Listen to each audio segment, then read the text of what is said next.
सांगली मिरजमध्ये संततधार पावसाचा जोर, कृष्णा घाटाची पाणी पातळी 45 फुटावर। सांगली आणि मिरज परिसरात मागील काही तासापासून संततधार पावसाने जोर धरलेला आहे। या मुसळधार पावसामुळे कृष्णा नदीची पाणी पातळी सतत वाढत असून मिरज येथील कृष्णा घाटावर सध्या पाणी पातळी 45 फुटावर पोहोचलेली आहे।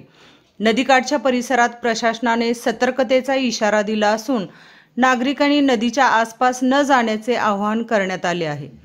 पावसाचा जोर असाच कायम राहिल्यास पुढील काही तासांमध्ये पाणी पातळीत आणखी वाढ होण्याची शक्यता वर्तवली जात आहे। हवामान विभागाने पुढील 24 तासांसाठी मुसळधार पावसाचा इशारा दिला आहे। दरम्यान नागरिकांनी आवश्यक ती काळजी घ्यावी असे आवाहन जिल्हा प्रशासनाने केले आहे।